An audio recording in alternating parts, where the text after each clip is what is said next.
Today, we're talking about a topic that might bring up some painful childhood memories for some of you, and that topic is math. But don't worry, our speaker is going to break it down in a new way. We're going to look at the why behind some of the equations that you might have had to memorize in math class growing up. We're also going to look at how speakers on all topics can break their complex information down into smaller bits and make it more relatable. So let's get into it. Welcome to the Say It Simply show, where we believe nothing is too complex to be explained simply. I'm your host, Emily Schwartz. Let's learn something. Okay, welcome everybody to the Say It Simply show. Buckle up, folks. We are talking math today, so I'm really excited. You should be too. We have a great guest for you today. His name is Casey Warmbrand. He's a mathematician and an educator. Casey, welcome to the show. Hi, thanks so much for having me here. I appreciate it. Let's just start off. Could you tell us a little bit about your background, how you got into math and kind of where it's taken you in your career? Yeah, I think I've always enjoyed it. I think it's been a subject even when I was in elementary school that I remember being advanced at, being able to think about quickly and enjoyed thinking about. I went and studied math in undergraduate, got a degree in math, went to graduate school, studied more math, thought I'd be a professional researcher, and somewhere along the way realized education was more fun. That's inspiring to hear that you've done a lot of different things. Very cool.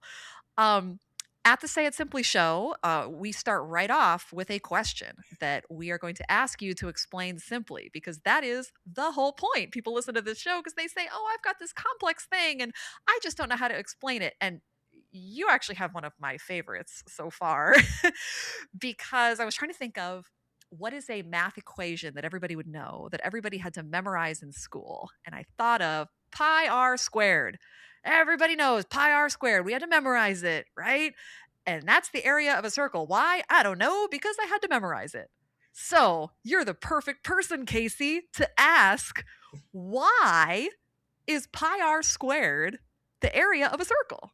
You asked the great question. Why is the area equal to this special number times the square of the radius? Let's try to unpack this in maybe a couple different ways. We all know how to slice up a pizza, right? Yes, I've done it many times. So let's think about the Costco pizza. And I go and I get like 8 big giant slices from Costco. It's a big pizza, it's cut Yes. up into 8 slices. What if I like laid them all on the table so they were pointing up and these rounded parts were on the table, like along the edge of the table? And then I had Got eight it. slices. So I took 4 of the slices and I kind of put them in between the others, kind of like teeth going like this. Does that work? So I'm putting the teeth of the pizza together and making Yeah. like a rectangle. It's not really a rectangle though. Love The this. top has this crust that's going like this, and the bottom has this crust that's going like this. But Love it. how could I make it straighter? How could I make it like less bumpy at the top? Well, you tell me. What would I mean? Like cut it? Like what would I do? Maybe I just ask Costco to double cut the pizza because I want to serve it at a party. So I get Good 16 point. slices instead of 8. And now I do this. I have 8 slices, 8 teeth on the bottom and 8 teeth on the top. I do the same thing and I make it more rectangular-ish. Do you agree that there's less curvature to these bumps because the pieces have less sector angle, less angle to them? Does that Yeah, make I see what sense? you're saying. You're saying that the thinner the pizza, the more rectangular this whole little jigsaw puzzle is that we're putting Yeah. together is going to Yeah, be. and maybe I can maybe picture that. even I could like push it even further and say like I'm gonna cut the pizza into pizza slivers and I'm gonna cut it like 128 slices. And now they're all like slivers of cheese and bread or something. And like that's like you roll them up into pinballs for the party or something as happened. But okay, back to the point, right? You're gonna get straight. No, this is good. This is budgeting. This is budgeting dreams. This is more than double cutting pizza. I could feed so many birthday party kids Exactly. with How the many pizza you're kids can you feed describing. with pizza? That's a different math problem. Like, Yeah, right?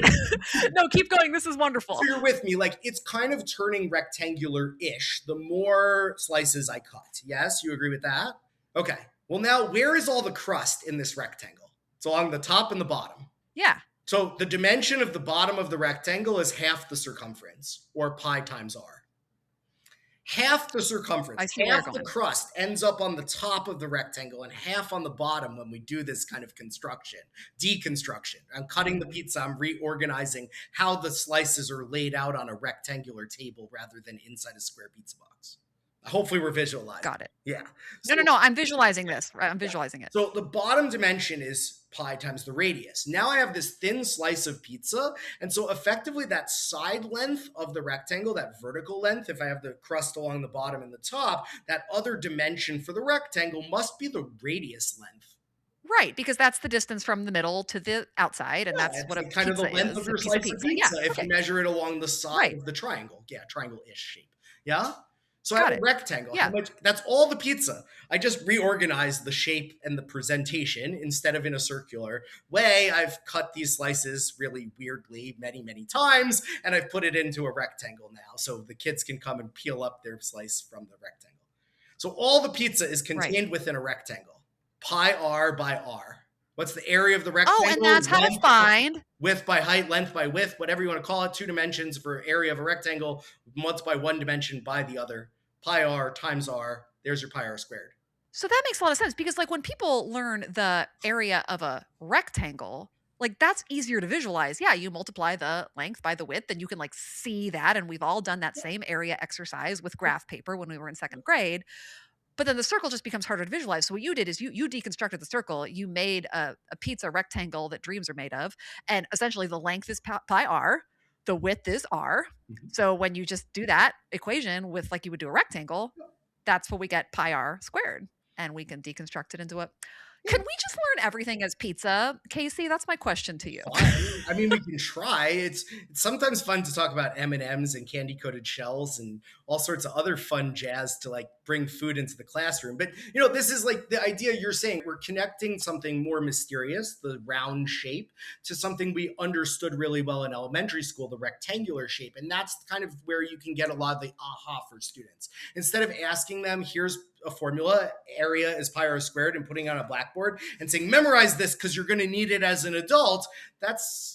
Do you need that as an adult? I don't know how relevant that is. But the thought exercise of like why it's actually true and connecting back to prior knowledge, that's where learning really happens. And that's where kids can get excited in a classroom. That's where everybody can have those aha, wow, that's like mind blowing. I see it now. You reorganize the pizza and I believe that formula. Yeah. No, this is, and okay, this is really cool because I'm going to jump forward in the questions I was going to ask you because Sure. you sparked We some can go out of thoughts. order. We can go Um, back to the other yeah, yeah, yeah. representation in the We can triangle later. do Like, anything we want in this podcast. No, because you said something brilliant. You were talking about relating, like making something complex, but relating it to something that they know, taking the unknown and making it known. And I think that is a really important pillar of communication in general because a lot of people listening to this show might not be mathematicians, but they do have something complex that they need to explain. sure. And you just hit on the way to do that, which is if you've got something complex, don't explain the complex thing. Relate it to something that is in their wheelhouse, that is easier to visualize. And you did that actually with two things. You did it with pizza, but you also did it with the shape. You were like, hey, a circle is too difficult to conceptualize. Let's just change the shape in general that we're talking about. And that is really important in explaining things, not just to kids, but to adults. That's kudos. I think you should have a show of your own where you relate every math concept to food. I think it would be amazing. Food's the way into um, people's hearts usually, honestly. So like I connecting mean, in so many subjects. except Very true. then Very everybody true. gets hungry and nobody wants to talk about math anymore because they want to go eat. So Because they're just so busy eating pizza. There's worse problems in the world, is what I'm saying. So let's actually keep going on this topic for a second because your life has touched teaching for a little bit, and what would you say is your biggest communication barrier? Like when you have to go teach math to people, I know that like that inspires a lot of fear in people, just the word. So, do you run into any barriers with kids, adults, teaching, speaking when you bring up math? And like, how do you overcome those barriers to communication? yeah, let's start with something that like all math teachers experience. When you say you're a maths person, I teach math, I like math, I do math. You get a couple reactions, and one is far more common than the other. Can you guess what the more common one is? Oh, Ah, I hate math. math. That's the Like, word. Right, I hate right. math, or I hated math, or I was terrible at math, or math and me are not friends. And the other Yeah. reaction is, oh, I love math. I do this, XYZ. But the first reaction is Yeah. far more common if you did a statistical sampling or something. Most people have these Yeah. adverse reactions or these horrible trauma memories about their own math learning experience, say in school, right? The rigidity of school math, how it's very much pressured and geared towards speed and correctness, and like people have these awful experiences and they carry around this trauma because this teacher pulled out the red pen and wrote minus 17 on their test, and so they got an Yeah. 83 in this class. It messed up their GPA. It didn't allow them to get into whatever dream they had. That's like a common experience for a lot of people. There's a lot to unpack there. The minus points versus the positive accumulation. You should really be earning points for the good things you show in your work when you take a test, not being docked for the thing you got wrong, but being credited for the thing you did right. So partial credit's a big deal in math, but think of the psychology for the student when it's +3 here, +4 there. The question might have been worth up to 5 points, but you got 3 here and 4 on the next one and 5 on the next one.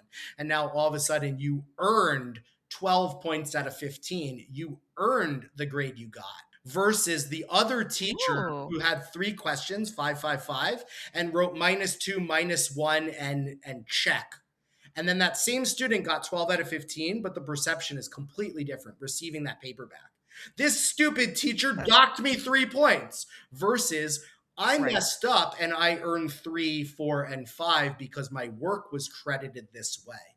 It's just the teacher's shifting their perspective, but it changes the psychology from the student perspective. That's a cool reframe. Yeah, I'm trying to think of if I got a test back and I got a lot of green check marks that were telling me, "Hey, these are all the things you did well," versus, Right. some red minuses of, "Ah, this is what you did wrong." No, it's the same thing. It's just a reframe. Yeah. I think that's what we do as communicators is take information that there's a lot of ways to look at it, and how are we going to present it to the listener in a way that is going to be received without those barriers instantly going up where they're not going to listen to you or they're going to have a preconceived notion about what you're saying. The other thing that you said that I kind of latched onto is about this notion of speed and correctness, that you have to do math and it's not just doing math, it's, well, it has to be done fast and it has to be done correctly, and it really has me Why is the thinking standardized test how we do fine? that. Yeah. Yeah, why is the standardized test Yeah. fine, right? That's the question. Because if you're a research mathematician, you spend years on the same problem.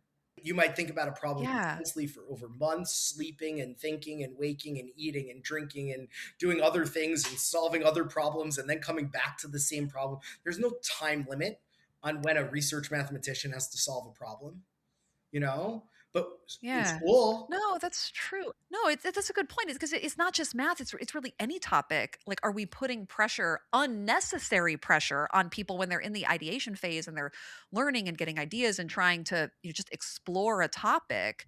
How can we, as educators, as communicators, as speakers, kind of pull back on the pressure, pull back on the need to be correctness, and just encourage exploration? And no idea is wrong in the brainstorming phase. Let's kind of get it out there. Let's kind of think about it.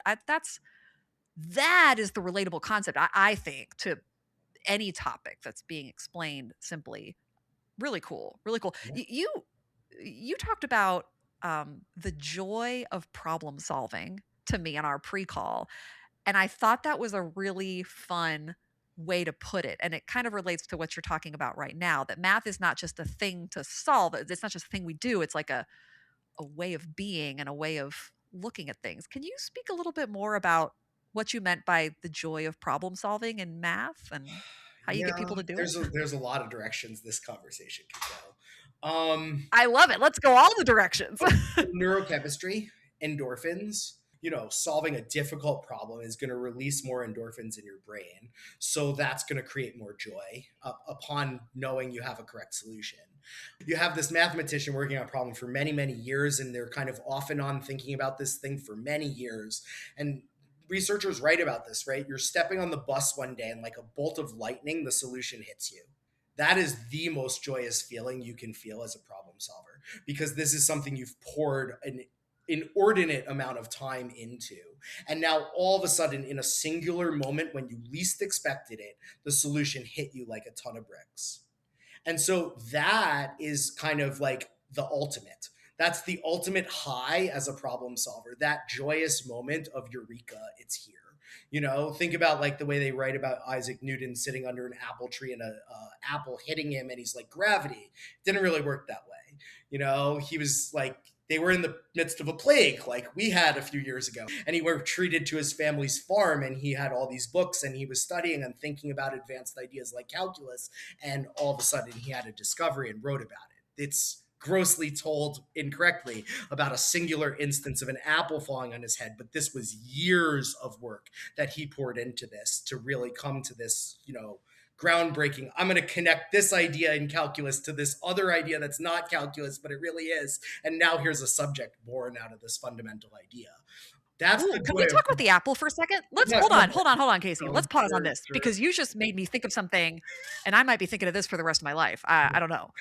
Because you just said that we think about the apple falling on his head and how like that was the eureka moment. And that it wasn't really that. That was just nice storytelling. We like a simple story, but that sets up people's expectations of what problem solving should be. They're just sitting around waiting for the apple to hit them on the head. Sure. And it's not. It's everything you just, it's the frustration, it's the process, it's the going through it, it's part of it. So it's like setting people's expectations, level setting those expectations of what the learning process should be. And then maybe that's kind of on us as the communicators and educators to help people see that if you're waiting for an apple, man, it's not coming. Well, I can take it a step further if you want. You want to hear a different Yeah, let's do take on it. this? So like people talk I about do. like the artist and how much they should charge, or the story about Picasso. I think it's Picasso, and he's like he charged whatever for an hour worth of work, and they're like, you did that so fast, and he's like, well, no, it took me a lifetime of skill building to do this. So that Yeah. analogy Yeah. plays into mathematics. Mathematics is a toolkit. It's a set of skills that we sharpen and hone and develop throughout our entire lives, not just in school. Mathematics as a discipline is something your lifelong journey to become better at. Math educators classified the practices that help you sharpen these skills, and we call them the standards for mathematical practice. There's 8 of them. They're really like 8. life skills. When I sit down with parents, or used to, in parent teacher conferences, and I would show them a printout of what these are, they used to look at me and they used to be like, oh, so you're just teaching our kids life skills? Cool, kudos. I trust you to do that well. Do you want to hear what these Well, practices you did are? another. No, well, no, but you just hit on another really big communication point, which is it's easier for people to learn things when they know why they're learning it. And what you just said, that whole process you just walked us through, I think is something that all communicators and all speakers need to remember. Learners of all ages, we're going to absorb the information better when we know what the heck it's for, when we know what's the big picture, what's the big why, what are we all wrapping this up in, what kind of bow are we wrapping this up in versus what are we just memorizing. And that is, not just kids but adult learners as well, is super important. Last thing, because I don't want to run out of time, Yeah, last thing I want to ask you about is another thing that you brought up that I thought was so cool. You were describing how math is creative, and I kind of want to hear more about that. I don't know that that's an adjective a lot of people would put with math, that it's a creative discipline. So I want to hear your take on that. okay. I have a 3-pronged answer to like what is mathematics. And I use the plural because I think it's more than one thing. And so a lot of people say math like singular, like, and that's a 4-letter naughty word. That to me in my mind is school math. Maths pluralized is more than one thing. I think it's 3 things. Okay. I think it's a language, I think it's a science, and I think it's an art. A language, a science, and an art. Tell me more. So, as a language, it's a way that we, as mathematicians and maths people and all that, communicate with each other. I also think it's a science. I think like data science, and like we're in this information age and there's big data all around us. And the use of statistics and numbers and quantities to enhance storytelling or convince people to do something is a science. That's messy. It's the real world. I'm like trying to solve an actual problem in housing development, and it always boils down to parking math. And I'm doing some math, right? I'm doing calculations of this many parking spaces and they have to be this big and blah, blah, blah, blah, blah. It's science. It's applied science. I am taking the numbers and making them real in the real world that we live in, Newton and the apple and all that. But there's this other Yeah. part of art. There is the creative messiness of math, the modeling, the joy of problem solving. That's all the creativity. That's everything there. When you hand me a new problem and it's like something to puzzle out and it might be a challenging problem and I'm thinking about it, how the heck am I going to solve this problem? That's the kind of thing that's creative. The coming up with the solution or the potential throwing things against the wall and seeing what sticks. That's the creativity to me. So creativity is in the math is art space. When you're exploring problem solving, when you're just kind of fishing for something that might work. That's really cool. Before I had you on, I was reflecting on my own experience in K-12 education and math. And, because I think I'm one of the weirdos who actually I really enjoyed math class.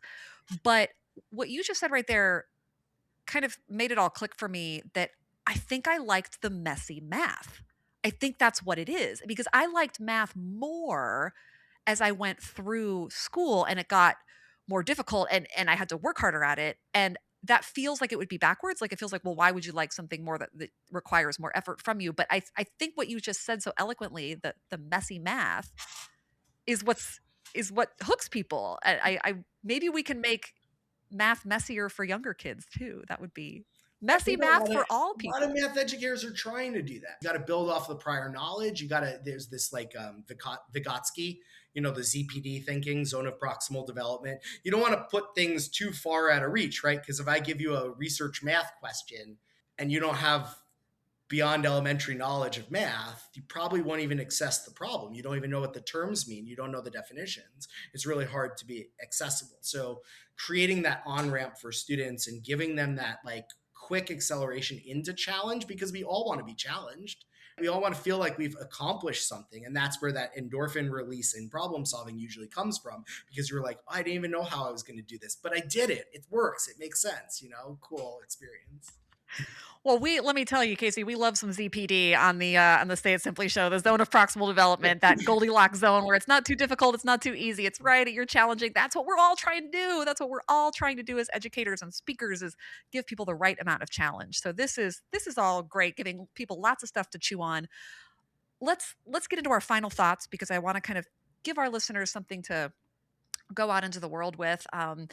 You've been a teacher, but you've also been a student. So I'm curious if you have a teacher, a professor, a conference, a training, some kind of educational experience that's really stood out as being impactful for you. Recency bias, the housing training I went through in the last year, I guess that's like, it's fresh in my mind. Cool. Um, yeah, Cool. yeah, I'll go with that. What about a good book, a show, a podcast, or something you've consumed recently that has stuck with you and you'd want to share with the audience? I don't know if I consumed these that recently. There's two TED Talks that really stand out in the conversation. We've been talking about math and education the whole time. So there's a perspective on mathematics from Roger Antonsen. Math is the hidden secret to understanding the world. It's a really powerful. He talks about the ratio 4-3 throughout the entire thing. It's themed, but he ends in a really profound way that the discipline of mathematics is really all about empathy, is the kind of gist of it. So if you're curious about how he makes that connection, I encourage you to look this up. Math is the hidden secret to understanding the world. So that's one if you really want to go a little deeper and see some cool math. The other one, we talked about creativity a little bit. And so in creativity in education, I'll recommend Ken Robinson, Do Schools Kill Creativity? That's a famous TED Talk that he gave, Sir Ken Robinson, not too long ago. And he's asking some really brilliant questions of the education sector about like, what the heck are we doing?